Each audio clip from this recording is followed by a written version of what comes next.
Hello, welcome to Change of Plans, a podcast where guests share their stories on making important decisions and taking chances in their professional life. What motivated them, what they wish they knew, what would they change, and has taking chances actually paid off or not? My name is Anaita Azizi. I recently made a switch from NGO sector to startups, and well, I know a thing or two about changing plans myself. I'm a project manager and funding lead in a Berlin-based startup, so you can imagine I plan to have a very diverse guest list here. I am personally not a risk taker, and I thought for this podcast I will talk with people who are. Join me in conversations with artists, professionals, startup founders, all sharing their unique journeys. Whether you're facing a career dilemma of your own or just love a good story, I hope Change of Plans will offer you both inspiration and insight.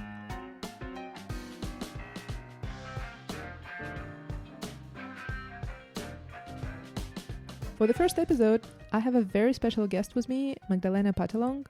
Magdalena and I used to work together in an NGO that helps civil society in Eastern Europe. She graduated with Masters in Political Science with emphasis in Eastern European Studies. She also worked at the German Foreign Ministry, and now she's launching her own business as a communications trainer and facilitation expert, helping NGOs, startups, and social enterprises to build good work culture. We talked about her journey, the changes she made, and what she's learned along the way. I hope you enjoy it.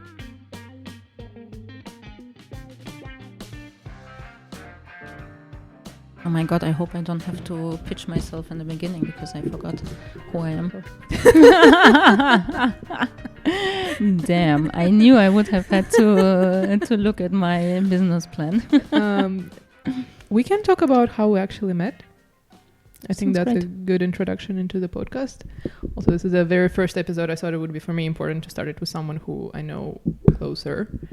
So I remember when I started, I knew you from other events. I knew that you facilitated. I think I even participated in one of the workshops you did for grant reporting or something like that. It was online.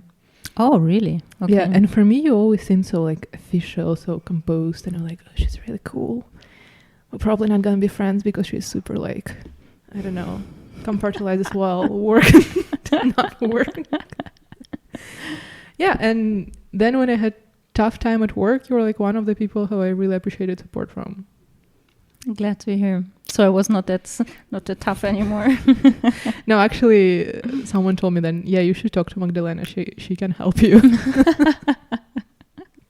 Well, that's nice. Nice to hear. I hope I did actually help you. So, but yeah, I mean, we definitely share some experience in this job. So, I'm fine if we talk about it. Yeah, we can talk about it. So basically, we had this work experience. You were there much longer than I was. I kind of, after 6 months at that job, I was like, no, I don't want to do this anymore. And I left. And I think two more people, and you also left later on. mm-hmm. And from what I understand, actually everybody doing quite a drastic career change. And how's that been going? Do you miss working in the office? Do you miss having team meetings? Do you miss reporting to a boss? Oh, absolutely not. I think that's actually one of the most amazing things of being a freelancer. So the flexibility and just the possibility to live or to structure the day as it's best for you. And so yeah, this is something I was thinking about it recently, and I was thinking like, I really do not miss team meetings. Like, I enjoy to work in a team, but sitting in those meetings, like, and many of them are really bad. So sitting in those really unproductive team meetings and listening to information that is somehow not relevant to your own job or your position has been like really exhausting. So no, I don't miss that. And the same with reporting to my boss, because depending on I had like many experiences with different bosses, I often had the feeling that I was like reporting as like as an employee, while I was actually the expert in my project, and I was reporting it, and then I got somehow advice or some orders on how to do it, and I was thinking like, but I've already done it, or I've been, or I'm on a completely different track in my project, So, yeah, this is also something that I really do not miss. Because you worked as project manager, right? You started from initiation to the closure, you were in charge of the project. Could you talk a little bit more about that? Yeah, absolutely. So I was working 4 years in an NGO first as a project coordinator, and later as a project manager, or like a project lead, maybe to make it like the differentiation maybe a little bit more clear.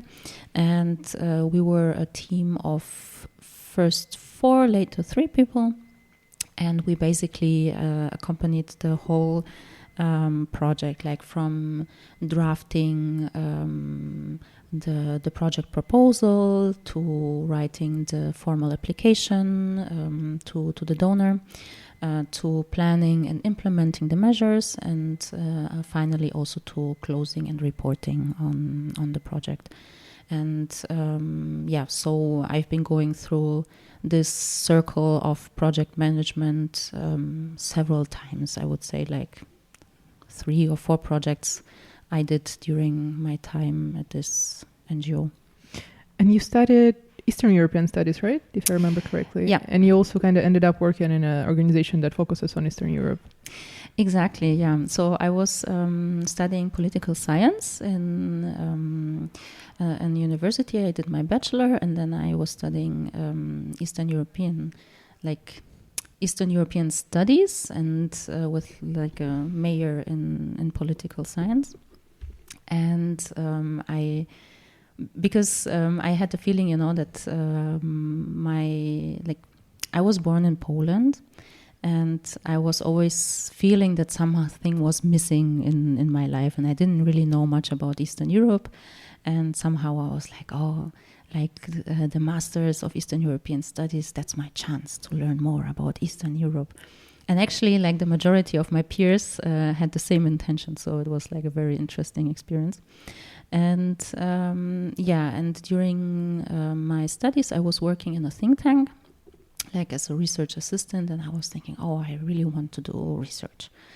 And no, I think it's always like when I was studying in university, I was writing my bachelor thesis and a master's thesis, like, yes, I really want to go into academia. I just want to write. And then as soon as you're out and nothing like that surrounds you anymore, you're like, yeah, whatever. Yeah. Absolutely. And also like writing my master thesis was such a pain that I was like, well, maybe academic career is not my type. I want to meet a single, who would be, I loved writing my master's thesis. That was such a wonderful experience. Right? I didn't struggle at all. Yeah, absolutely. No, so I was like not that convinced anymore. And then I landed like a tutor job in Russia. I was working in a MGIMO. And 6 months with students there as a tutor, and this was like the first experience that I had with teaching, and I actually really enjoyed it. It was like it was about international relations, and so it was I was teaching international relations to a small group of students. So it was fun. And then I decided to go back to Berlin, and I was like without a home and without a job. Typical. Yes. Typical Berlin. And I started to look for a job, and one thing that I really knew was I wanted to do something with Eastern Europe. Like this was the main aim of my job search. And then if you search in this specific type of area, you realize there's not much like choice. There is like 4 NGOs who do that in Berlin. Yeah, or opportunities in general, yeah. And I've been applying to different jobs, and I got a job in the Ministry of Foreign Affairs, or German Federal Foreign Office. And I was working there 2.5 years as a desk officer in a funding program also related to Eastern Europe. So this is where I could use my expertise of the region in my day-to-day job. And this was actually an exception because I was one of few people that was actually working in this area from my whole cohort and studies. And I enjoyed the job, but it was like from the beginning it was like the contract was terminated for 2 years. They prolonged it a little bit, but I knew, okay, more than 2.5 or 3 years I will not be able to work there. And I started to look for new jobs. And of course, I was focusing on Eastern Europe, right? And again, not that many opportunities. But then I found a job at the NGO. And I moved from being a desk officer to being a project coordinator for projects it was like social innovation and sustainability. So you moved from a very formal, very hierarchical, very, environment into the environment which is flat and non-hierarchical. And I don't know how else, like those, trendy words for NGOs. I remember we were sitting in the kitchen. It was actually one of my first weeks, probably. We were just meeting each other, I think. And you were telling me how you did your interview. You're like, oh yeah, I was sitting where you sit. And the kitchen was very small, very like narrow, like typical Berlin like apartment, small kitchens. Like, oh yeah, I was sitting where you sit in the like bar stool next to a table. And we were doing an interview and then someone entered, someone left from the kitchen and on and off. And then 2 weeks later I got the job. Yes. How was it different from the foreign office interview? Wow, it was such a big change. Like it was like, it was not easy to actually like do this career change, to be honest. Like in the beginning I didn't feel it that much because I started with the first COVID-19 lockdown, so I was working from home anyways, and it was like first it seemed to me just like a regular job with new tasks and and just a different like just a different way of working. But then very soon after a few weeks I could see like the differences, and one of course was that when I started to work in the specific NGO we were quite small. I think we were like 7 or 8 people, I think, and we were just in the process of professionalizing. So before it was like very grassroots, very activist group of people. And when I started, I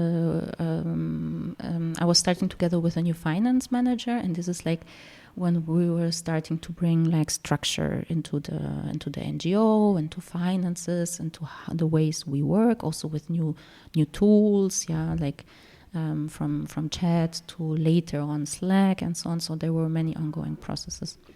So it was like sometimes... It took like 3 years for you guys to move to Slack. I was there when you moved to Slack. I was the one who like, why are we on Telegram? Thank God. Thank God you were there.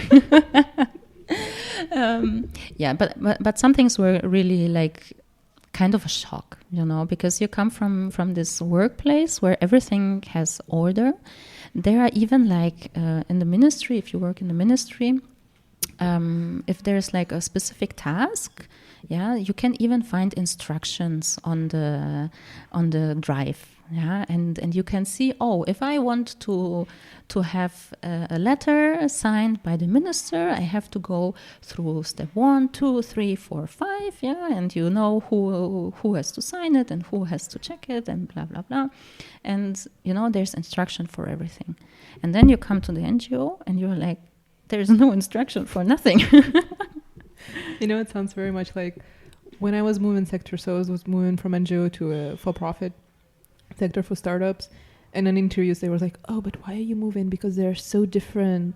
It's not like what you're describing right now. It's moving from a corporation to a startup. Probably. Sounds exactly like the same experience. Yeah, I think it does not really depend whether it's a non-profit or a startup, right? It was just an organization that was starting to get professionalized. And so it was like very different also from the people, because in the ministry, I mean, first it's a lot of people. Yeah, I mean, and my team was, I think, 20. My small team, we were 5, but my department, we were like 20, and the whole ministry is 2,000 people. And then you work suddenly with 7 people. Yeah, so this was also a big change. There's, though, a misperception, because many people say like, oh yeah, you change from like this very hierarchical NGO, from the you change from this very hierarchical ministry. You went to this non-hierarchical, how do you say? Hierarchical, I think. NGO. But this was not the case, NGOs like to claim that, everyone is equal and everyone is like, we take decisions together and so on. But actually we did have a strong hierarchy, It was like the team and the boss. And in the end, it was not much different from my previous job, because he also had to agree and to sign and to do all the things that that you have in a normal hierarchy as well.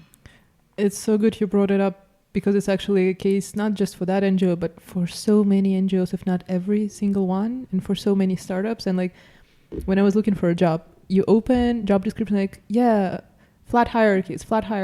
We make decisions together. And I'm like, no, you're not. And it's fine. It's okay. And whenever I interviewed, that was my question. Like, are you guys horizontal or vertical? Mm-hmm. Because I don't mind either. You just need to be clear and transparent with me. Yeah, absolutely. And for me, it's the same, because I was like, I come from the ministry where everything is structured and you have a clear hierarchy. And I don't mind to work in a hierarchy, yeah?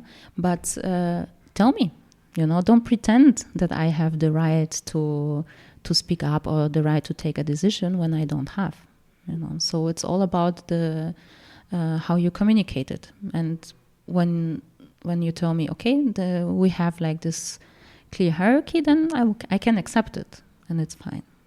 Yeah, but it's different if you claim to be horizontal, but you are not, and then it's causing a lot of frustration. And yeah, I don't know where this trend started. Like I can see like where it started in activist/NGO atmosphere. I don't know why startups decided to claim the same way. Like I just want to know what I need to do. Don't give me extra responsibilities. Yeah. So when I was working with you, I was actually part of like more, it felt to me like my projects I worked on, they were very, I don't know, activist driven, like you're saving the lives and all of that. And that is like socially super important. Literally, if you don't submit this report right now, like some activists are not going to get their, I don't know, apartments paid or something like that. And it really, I think that's what drove me to burnout later on. Sense of urgency all the time, because you kind of, I don't know, like people depend on you.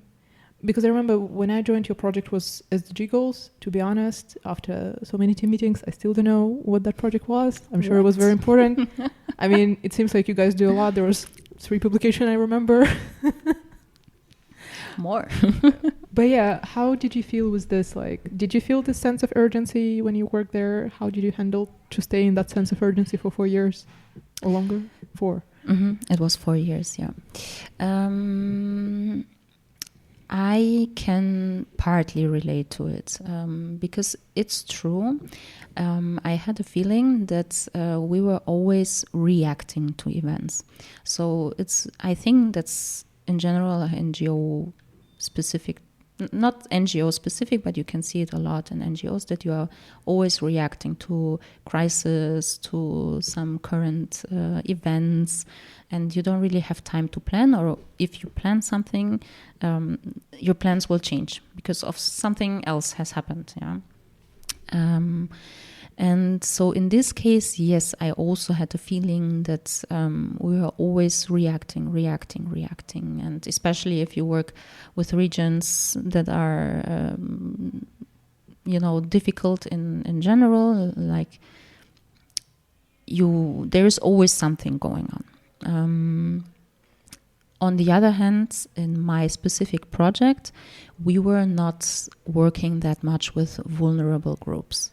And yes, we did have, like, for example, we had a grant competition, and we had like different applications with diverse projects. And of course, for me, it was also important, like if there was like, for example, there was a project that was working with women in vulnerable situations, then for me, it was important to give support to this project because I felt it was important to support this type of project. But I was not like worried if the money would come in 2 weeks or in 4 weeks, because I knew, okay, it will come, and they will implement the project, and we contributed. So that's great. So we were not working with vulnerable groups. So for me, it was a little bit different than from my colleagues like you, that you were working actually with people that were needing money, that were in need of legal support, financial support, and so on. But in general, it's like what I can see after those 4 years is that sometimes people like really forget about themselves while working in their job. So they forget to take care of themselves. They forget that they also have a right to take a break, or, yes, the world is bad, but it still doesn't mean that you have to completely give up or that you don't have the right to have your own life or to enjoy life also, right?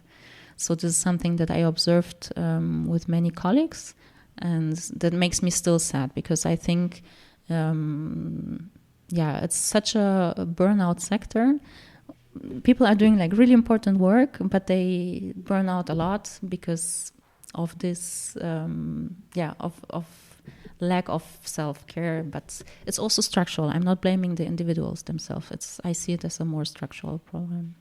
Yeah, I also feel like before I myself experienced it to the full force of it, I also didn't see it as a big of a problem. Like, yeah, you burn out, you take 2 weeks, you recover, and then no, it's like neurons are burnt in your brain, the paths are burnt in your brain, you have to build the new ones. And it became so normalized. Like, I remember in that like in NGO sector, whoever would talk was like, yeah, I'm so tired, I'm burned out, I'm so stressed. And they would talk to their supervisors like, yeah, everybody is. So it's not like, let's prevent this and let's not let that happen. It's just, oh, you burn out, correct. That's what people who work do, they burn out. Yeah, absolutely. Yeah, sad. Okay, but I remember by the time I joined, you already were taken, like you were already the go-to person to do a workshop on, for me, I remember it was on fundraising, but then also if we needed to facilitate a team meeting or like another workshop or something else, you were always a go-to person. And by that time, I think you were already enrolled in the facilitators course. About this last point, I'm not entirely sure. No, I think I might have started it later. Or maybe you just signed up, yeah. Because I joined August 22. I don't remember. Yeah, and 22 or 21? 22, because the invasion started already. True. Okay, then yes, then probably I think I started my facilitation. No, 21. 21. Correct. Yeah. Really? I don't know. Wait, 21 I graduated. No, 22 because I had a job in between still. Yeah, no, mate. Okay. Facilitation course. So when I started to work as a project coordinator, I was asked to do some kind of workshops on log frame actually, and on writing project proposals, because I was working in the ministry before, administrating grants, and I was receiving a lot of these applications. So I was asked to share my experience, and I did, and I really enjoyed it.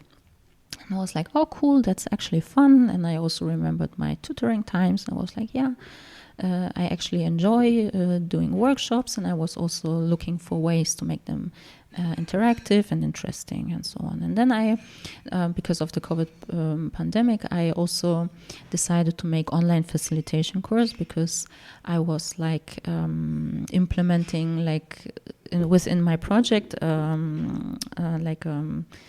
I think you participated online workshop series. Yeah, I attended 2 workshops out of 12. Yours was the one. Exactly, this workshop series. And I realized that some things went really well, but some things I was like, I think I need to learn more about facilitating online workshops. And I did an online facilitation course.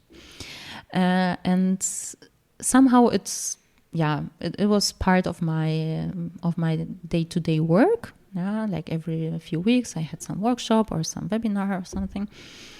And then someone told me, one of my colleagues or our colleagues said, you're a really good facilitator, actually. Yeah, Magdalena, maybe you want to do this because you're a really good facilitator.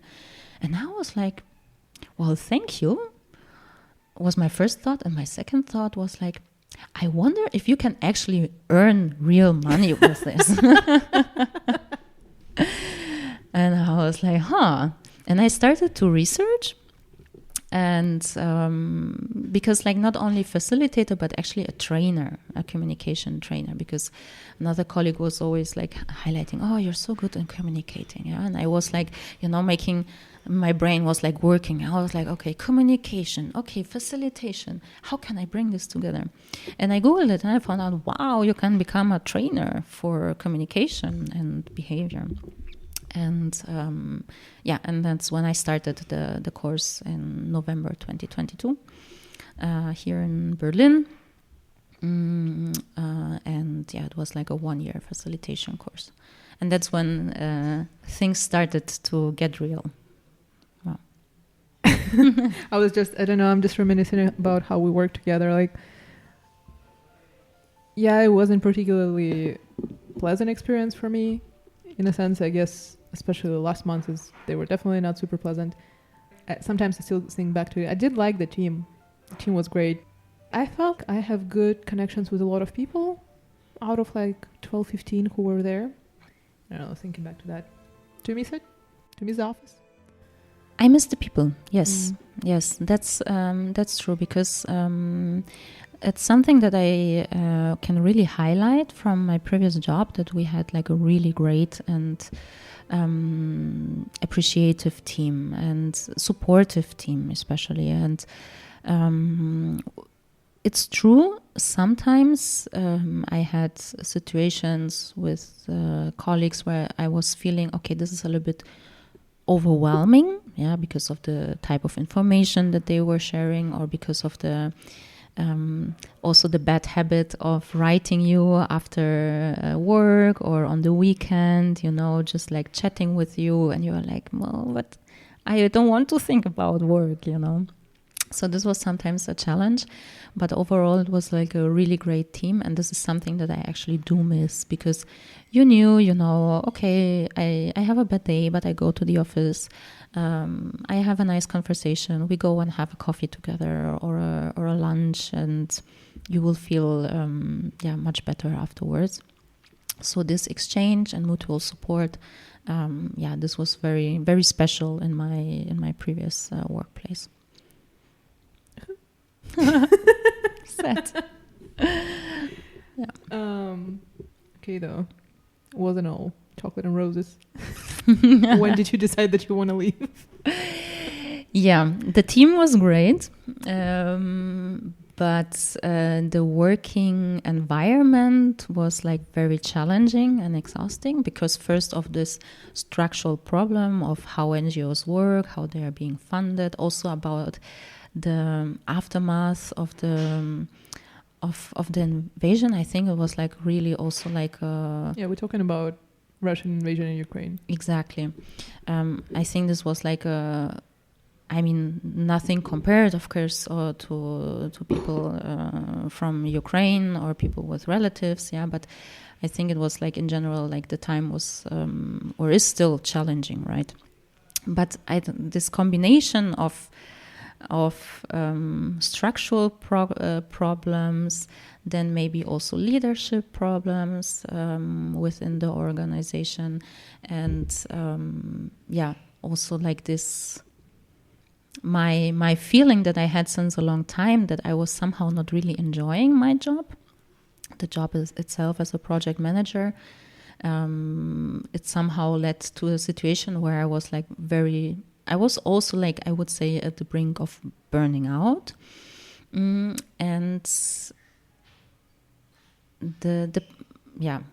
period of burning out. And the point is like, I knew already for a long time that I wanted to change careers, but I didn't really know into which direction. And then I started the trainer course, and I was thinking like, okay, this could be an option. Yeah, but I was still not convinced about it. And then during my trainer course, I had it with a group of with another 13 people. We were 14 people in total. And I got a lot of feedback on how they experience me or how they perceive me when I talk about my job. And they were like, you look sad when you talk about your job, and you always roll your eyes before you start speaking or start sharing something from your work, and so it was all this like people. I got asked, do you actually love your job? And I was like, no. So, and I think this was the major breakthrough to me to understand I really have to change careers. Like, I knew it for such a long time, and my friends, my partner have been telling me like, why don't you apply somewhere else? But for me, I was like, I don't know, but I have this job and I want this career in Eastern European field and so on. Yeah. And then all this feedback that I got, I was like, no, I cannot continue working like this. And this was like one of the first puzzle pieces. Yeah, for me, it's like a puzzle now that I look back. But this was like the first one. Then I also had a coaching where it became very clear that I cannot or do not want to stay in the workplace. And I also participated in a workshop with a short hypnosis sequence. And I felt this strong urge of, I was like, in my mind, I was like, I don't know what to do next. And then in this hypnosis session, suddenly the word mood, braveness appeared. And I was like, okay, another piece of puzzle, like you need to be brave. And so I think I would say for me, it got very clear in spring, summer 2023. This was when I knew, okay, I need to change. I need to leave my workplace. The point you also bring up about like having this career path, right? Mm-hmm. You had your master's degree. You were like the only person who actually worked in the area you studied, and then you had like nice progression. Kind of makes sense. Like the picture is aligning, and that's something I also experienced. I was like, when I was in that NGO also, okay, I'm doing everything that I planned. It's my major. I did like bachelor's, master's, social relations. I work in like governmental organizations. Now it's NGO. It was so difficult to let go of that. And like, I knew that sector is very difficult. And also like the revolution will not be funded and all that. The NGOs are not gonna change the world. It took me, I think, after I was fired, around 6 months more to realize I don't want to go back to the sector itself. And then this like sort of like, what am I going to be? Just another person with like political degree working for a private corporation or something like that? Just, this is just going to be my path, that's it? And like putting yourself in those boxes, and also like trying to either let go of one box and not to put yourself into another box. And also very much relate to that experience. Yeah, especially because sometimes you also underestimate your skills and your potential, right? Because for a very long time, I was thinking, I studied Eastern European studies. I've been working both in the ministry and in the NGO to topics related to Eastern Europe. So for me, it was like, this is my unique selling point, that's my USP. And now we know those fancy words after business development courses. There you go. And so for me, it was like, in my mind, I was so stuck to this idea that my only skill and knowledge is Eastern Europe, that I did not even consider other work options. Yeah, so it was very difficult to get this out of my head and to understand, well, actually you can also do other things very well, so maybe you should also focus on them and not only on Eastern Europe. Also, when you were talking about communication, I was thinking, soft skills so undervalued, like underestimated, because people actually don't know how to talk to each other. Like all the team meetings you mentioned, I think in 9 months I was in that organization, I had 3 team meetings that were well planned. It was by you and another colleague of ours. And I see it right now too, like people just don't understand that you need to have a facilitation, you need to have a plan, you need to have, like if you just sit all together from one team, it doesn't make it a team meeting. Yeah, I agree. So you actually, I remember, because my exit was quite abrupt, and well, you and me remember that. I don't want to bring it up here, but it was quite abrupt, so I kind of had to plan on my feet. But I remember the way you were exiting, it was actually very planned out, like you had a proper timeline. Yes and no. Actually, I think I was, so I understood in spring, summer 2023, I understood that I really don't want to continue working like this. But I still didn't see the exact way or solution for myself, or the path. For me, it was more, okay, I understand, I really need to do something different. And but I was still afraid to quit my job, because it's, I was having a long-term contract. My salary was okay. Yeah, it was good for NGO. To be fair, our salaries were fine. Yeah. Especially before the inflation, they were decent. Yeah. Yeah. So absolutely. I had a decent salary. I had a 4-day working week. So. Okay. I did not have the same salary, but okay. I did. But I had requested it. So I was afraid to lose those privileges. And then what actually helped was that my Train the Trainer course was ending in November 2023. And for some reason, like 1 or 2 weeks before, I suddenly took the decision I have to quit before my last meeting with the Train the Trainer course. Damn. Yeah, because like this group of people, like during this year, they became very close to me, and I had the feeling like, okay, they've been listening to my stories for 1 year, and I want to give them a present, and I want to quit my job. So I decided very spontaneously that I want to quit my job. I told my partner, who was very supportive. He was not even supported. He was like, thank God. The main cheerleader. Yeah. He was like, finally, please do it. And so I informed my close colleagues, and then I submitted my notice of termination like 3 days before my final Train the Trainer meeting. yeah, it was very surprising for some people in my team, but for others, not that much.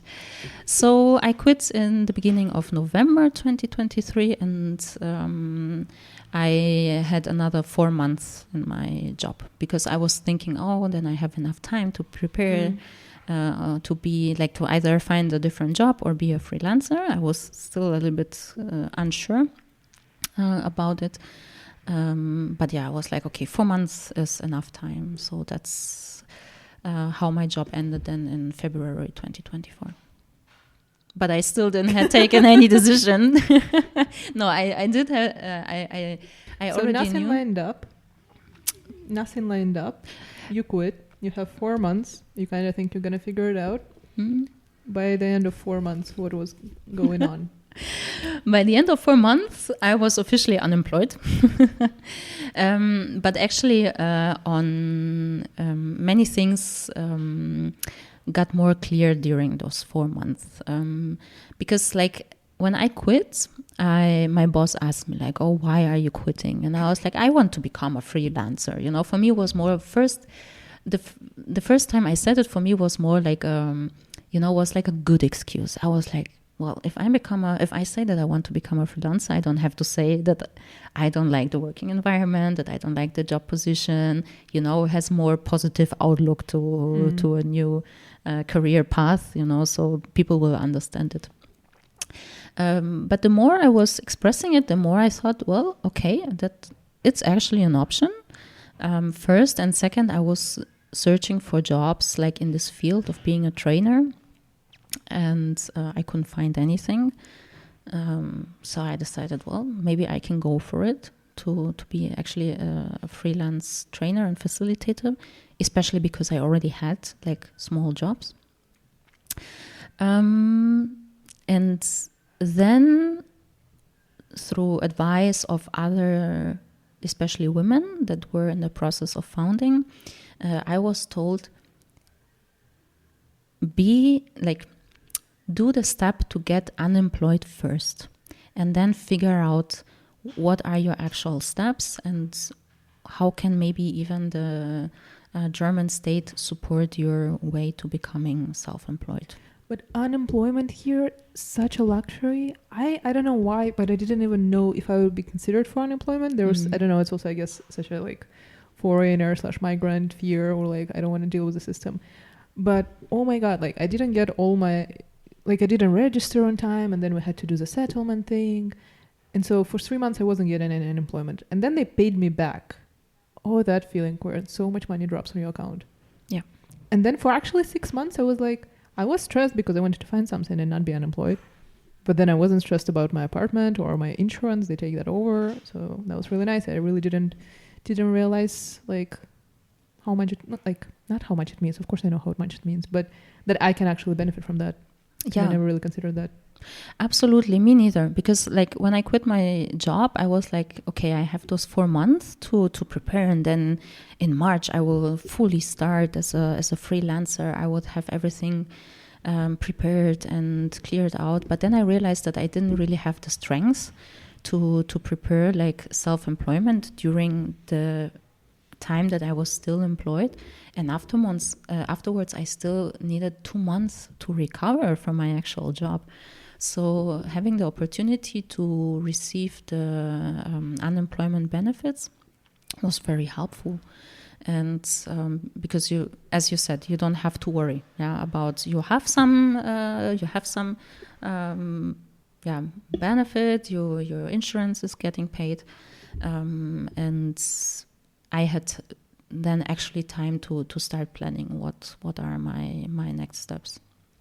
Applying for unemployment benefits, or like Agenturarbeit website, is the friendliest website in entire German bureaucratic system.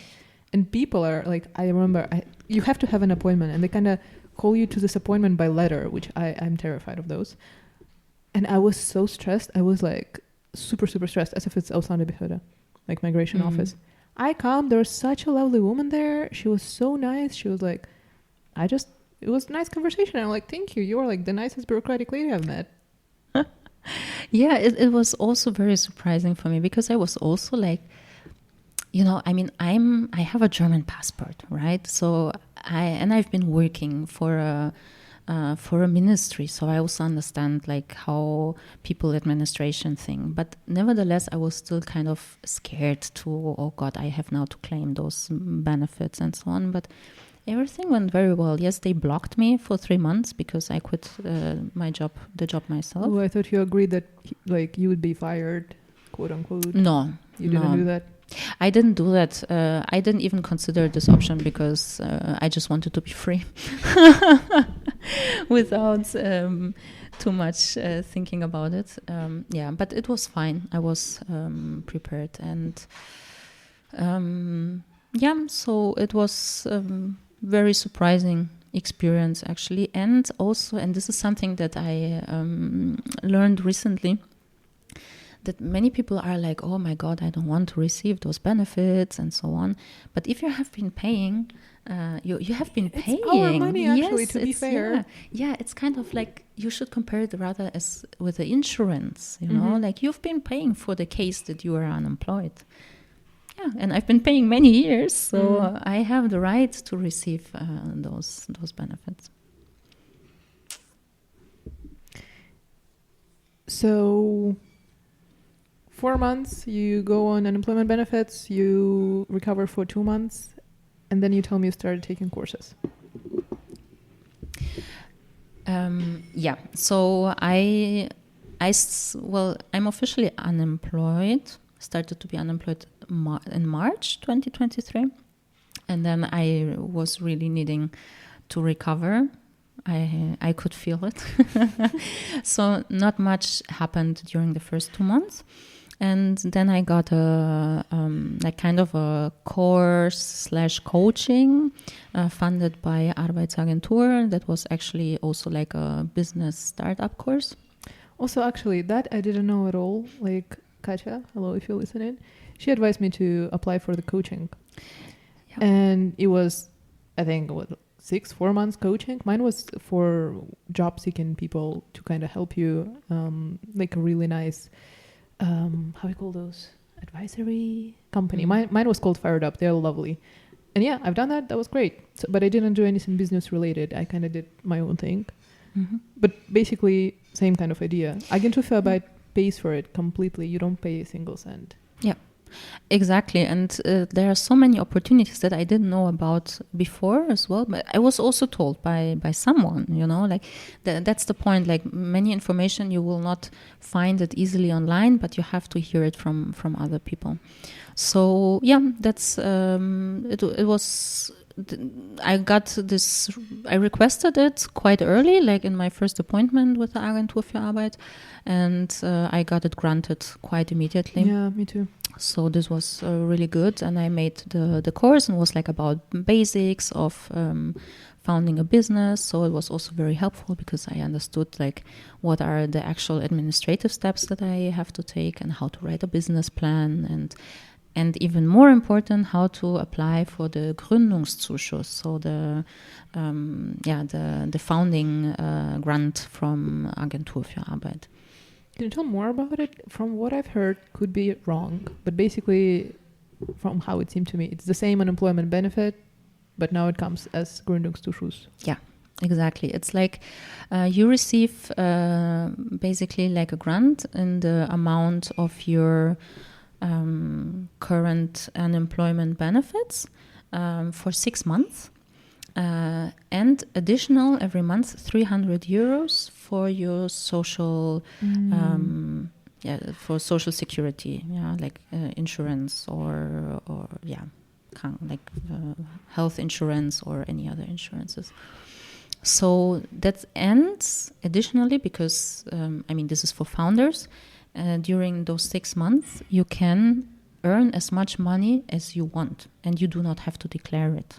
So that's the amazing thing about this grant from the Agentur für Arbeit. Okay, so it's not like unemployment benefits, because unemployment benefit you are not allowed to earn. It's going to be deducted from that. Yeah. But here you have this Gründungszuschuss, and then you kind of working on your company, so it makes sense that you earn money. Damn. Yeah, exactly. So you can earn as much or as little as you want.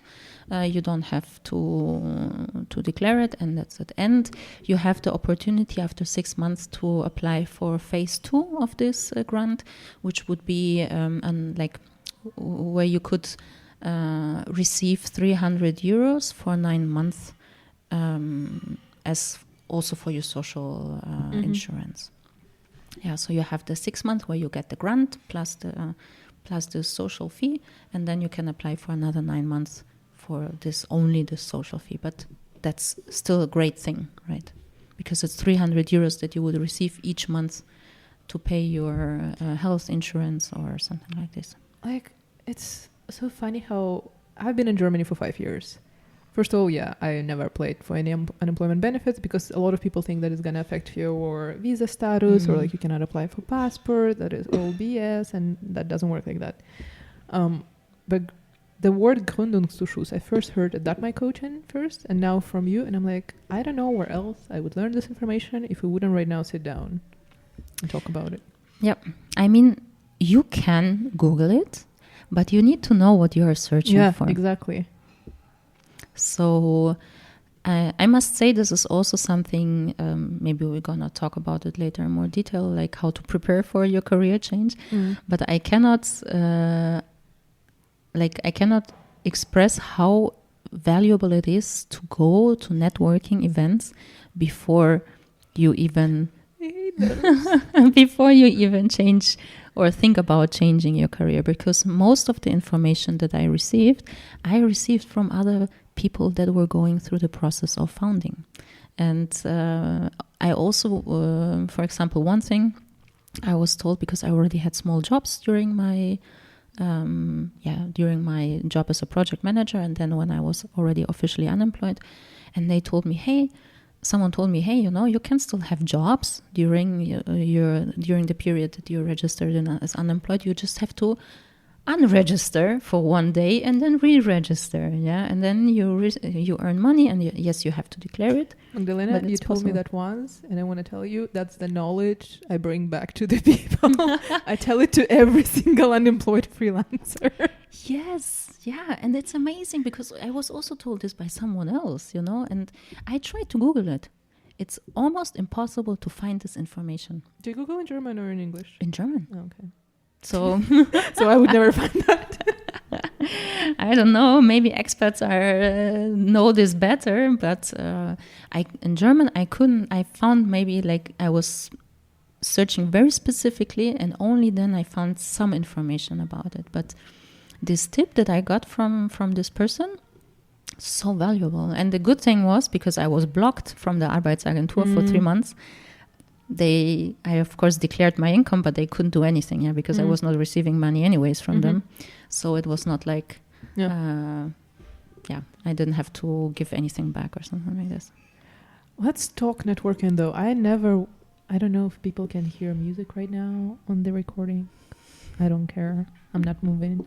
Anyways, networking. I hate it. I hated it. I don't know. I recently had a good experience. But basically when I moved sectors, and now I'm in a climate tech sector, I realized I know no one. There is no support. I cannot call up you and ask how to submit a investment application or something like that. I basically don't have a referral of people anymore who could explain me something I don't know. I'm okay, I'll start going to the network. I went to one climate tech. I stayed there for 20 minutes. I couldn't. I just it's been also a while. I've been so some people just look at you talking to an organizer and look straight past you and like you're not there. And I'm damn, it's been a while since that happened. So I started to go to women networking. Those are much nicer. Those are much more welcoming and safer. But I still struggle in a sense, you come, okay, you start talking to people, but networking is you never know where you land, right? You might land with a person who also is looking for a job, or you might land with some recruiter, or you might land with some investor. You literally never know who sits next to you. Yep. And so sometimes I leave the networking I don't know why I came. There was nothing interesting for me. Last one I left, it was from Commerce Tools. Lovely networking, lovely company. I've got so much out of it, but because of the way they organized. And so I don't really have a strategy how I go. For me, it's a big win if I get out of the house and actually go to those. What's your strategy when you go networking? It's a very good question because I don't have like a full strategy yet. But I think it depends of the type of networking event and also your personal aim. What do you want to achieve there? And for me, as a now new founder, for me, it's more important to exchange, to now exchange experiences. So when I go to networking events, and I also mainly go to female networking events, for me, more important is the exchange about the process of founding. What were your challenges? What are the chances? What worked well? Where can you give me some tip that I haven't heard of? But also, of course, to connect with other people and maybe at some point be like, oh yeah, you are the person that I'm looking for, or I heard someone saying this and that. Recently, I was doing the 3 weeks founders course from an NGO called Akelai e.V. So this was for female founders. And one of the women who were participating, she really had a hard time to understand the taxes. Why taxes and how, relatable, and insurance. Relatable also, yeah. Absolutely why relatable. Taxes? We can have a separate podcast on that. Absolutely. And I was like, at one of those networking events, I met a tax coach. So she's not only like a tax advisor in her regular job, but she's also having a business where she's coaching women who are founding a business to understand their taxes and to be like self-empowered and be able to do it, or either themselves or to at least understand what is going on. I can't stress how much power it brings to you when you do something and you understand why you're doing this. I actually fought back with not with my insurance, but at work with social insurances because they charged us extra fee or something like that. I'm like, no. And so I called back to them and in full German, like, no, please take the Meinung out. Mm-hmm. Just because I knew that, we're not obliged to do that. Yeah, absolutely. So it's like very powerful to have this knowledge. Also, I have to say that was just 20 euros. It doesn't I just matter. knew that we don't have to do that. It's about the principle. Exactly. Yeah. So it was like I could recommend her to this peer from my group. So I think for me at the moment is networking events are easy because I just go there for experience exchange. But the next step is to make to acquire new clients when my business will start working. From mid-August on, I will have to acquire new clients. And as I identified actually startups as one of my main target groups, I will have to go to events and then present and sell my service. So I can advise you something. Maybe you can come to my co-work and we can talk about it later. Yes. But yeah, let's talk about your business. So what is it?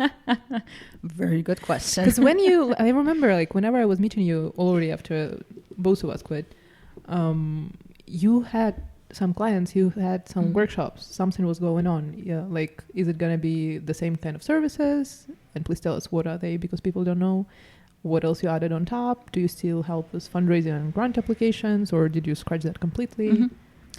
Yeah, so my main business, starting from 15th of August, very soon, will be that I'll be working as a trainer, communication trainer and facilitator, mainly with teams, growing teams, or even rapidly growing teams from both the non-profits sector, but also startups and social enterprises, because those are areas where this team growth, rapid team growth can happen. Yeah, most likely more than like in a like a regular mid-size enterprise. Yeah, because you have like a lot of dynamics there and a lot of change and different pressure from environment. So I will be working with growing teams and mostly focusing on their communication, but also on their structure and understanding of their team of roles in their team. So that's the service that I will be offering, like trainings for communication, soft skills, leadership, but also like workshops where we try to clarify what are roles and responsibilities and how can we also improve by knowing our roles and responsibilities, our communication, for example. In your experience, like out of the organizations you already work with, what is the biggest challenge when it comes to understanding their roles and responsibilities and like the ways they work?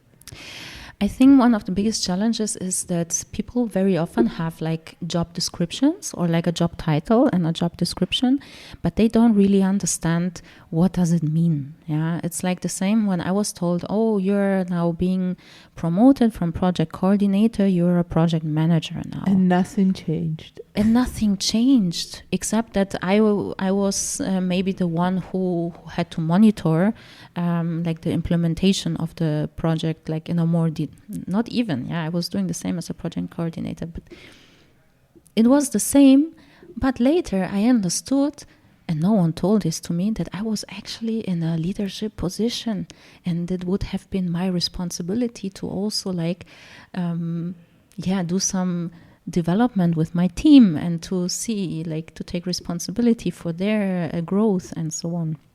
I didn't know any of this, and I think that's very often the problems of teams, that they have a title, they maybe even have a contract where it's written what is supposed to be their work, but it's so general that they are not really sure what's the role in the team and how are tasks distributed. So it can lead to a situation where either many people are doing the same thing, taking care of the same task, or there is one task that no one wants to care about, or no one is taking care about, either because they don't like it or because it's somehow unclear who's responsible for it.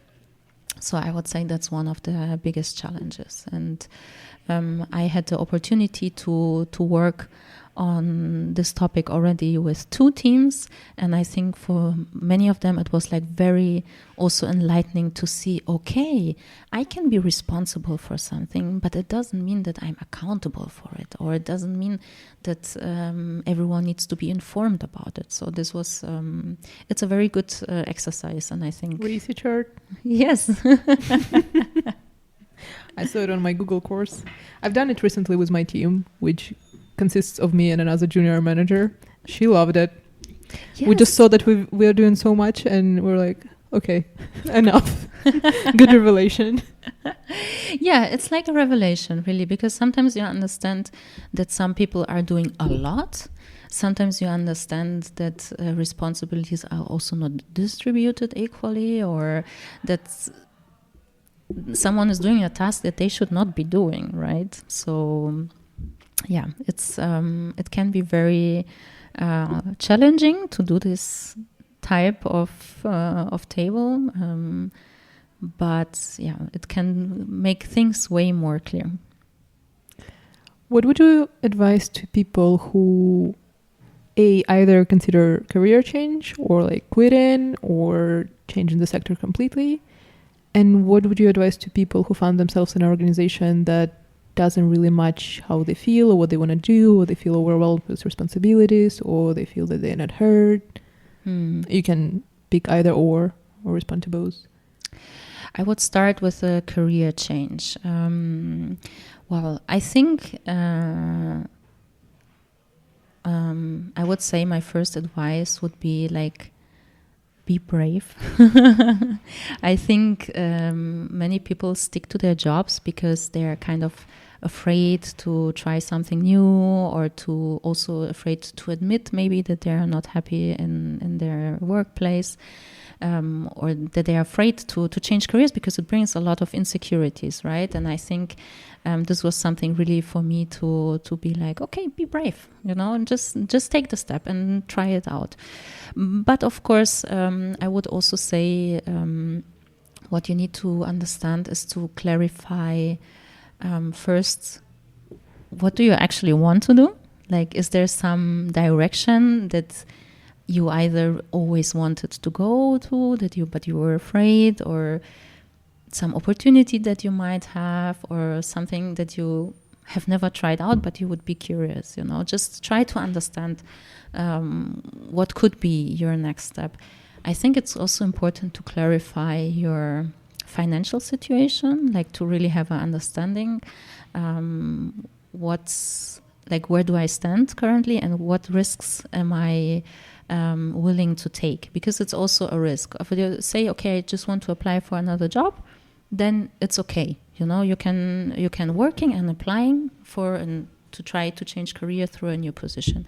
But especially if you consider founding, you have to understand, do I have either the financial resources to take this risk, and even if you have Gründungszuschuss, for example, if you have a grant, still business takes time to develop.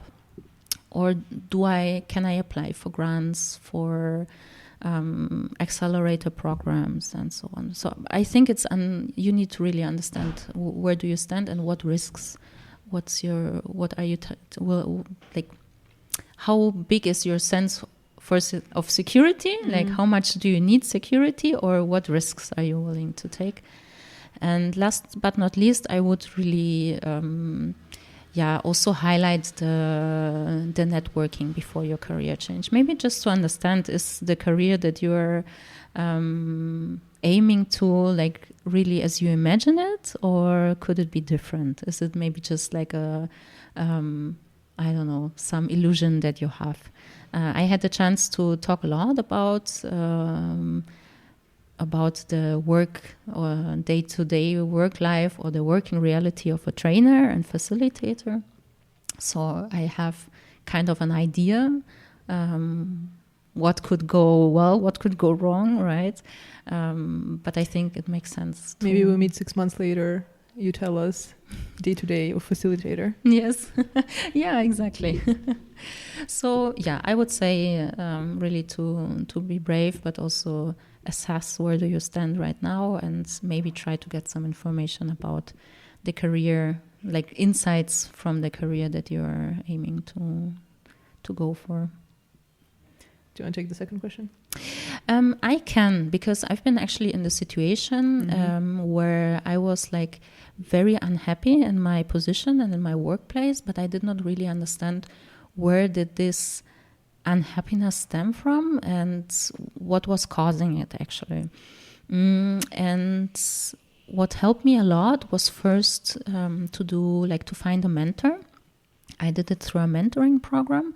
And together with a mentor, we figured out, that I actually really don't like project management. It's like really, I hate those administrative tasks, It's a lot. I do love them. Very type A in that sense. Yeah, so for me it was good to understand, okay, like I'm unhappy because I really do not enjoy my tasks. And there are tasks that I do enjoy, but they are only a small part of my day-to-day working life. So this was the first step. And then for me, it's the same. Like it was also like a puzzle. Okay, then I made the mentoring. Then I made the coaching, like that also helped me understand. Like I stand here, I'm unhappy, but I don't know, do I want to leave? Do I want to find a new job? Or do I want to become a freelancer? So this was the topic of my coaching session, yeah.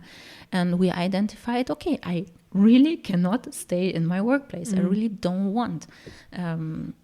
My option was, like what I felt was most suitable for me was to find a part-time job and be freelance also part-time. But sometimes life happens, yeah. But it was also another piece of puzzle to understand where do I want to go. So I think it's good to either to have the opportunity to talk to like a mentor or a coach, or at least to talk with your friends and to understand like what do you think am I very good at, or what do you think, where do you see me thriving? Yeah. So I think this exchange is something that you need a lot, because you can think about it in your own mind, but you will probably always come to the same solution. But sometimes like those impulses from outside will bring you interesting. Further. I remember I was in a career workshop while I was still in university, and they had this like personal assessment workshop, something. And one of the exercises was like text everybody on Instagram or like on your messenger, like, what do you think I'm good at? Or like, where do you see me working in 3 years? Or like after graduation or something like that. To people that just, open a list and just send it, and whoever responds. First of all, embarrassing. But like, no one expected how many people would actually respond. People are actually willing to respond. So I do recommend that kind of thing if you're in the right mental space. That's really nice. Yeah. Also, sometimes it was also interesting because I found a book in a library. Yeah, it's not that even I had to buy something. Science. And it was it was like something like Professional Compass or something like this, and it was like a self-help book. So there were like exercises, and that you had to go through to identify what did you like to do as a child, and how do you envision yourself in, I don't know, in 10 years. Like there were a lot of exercises, and some of them confirmed what I already knew, and some of them gave me some new insights. Yeah, like I had like one insight. I was like thinking like, oh, okay, wow, that's actually interesting. Like I understood, for example, that for me having flexibility is very important, and so it's like there are many things that can, like many pieces that will help you to picture your actual like wish or vision to your next career step. Perfect. Thank you so much. That would be it. Any last things you want to say? How did you like the experience of being on a podcast? You were the first episode, like, because I've done podcasts before where I didn't even, like, I don't have list of questions. I was opening my laptop, but the conversation was just flowing. That was amazing. Yeah, it's also my first podcast. So I was a little bit like not nervous, but I was a little bit like insecure about what questions would come. No, but it was a really great experience. I also like this format because of course you can have this conversation with like just on a regular base, but I think you in a podcast or in this format you go more deep and you have time to actually reflect on my experience, on your experience. So thank you very much. It has been very, very nice. Thank you. And whoever is listening, especially if you're from a startup or social enterprise, you'll be able to hire Magdalena from 15th of August. So quite soon. Please call me. I think I'm going to post the episode before that. Oh, so, amazing. Yeah. Cool. Awesome.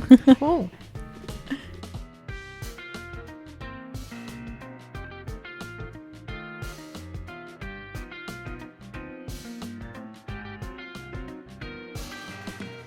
And that wraps up our conversation with Magdalena.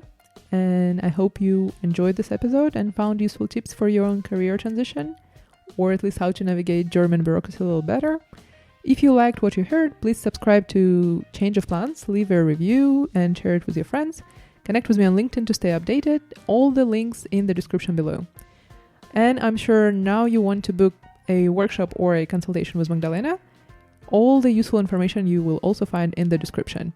Thanks for tuning in, and see you next time.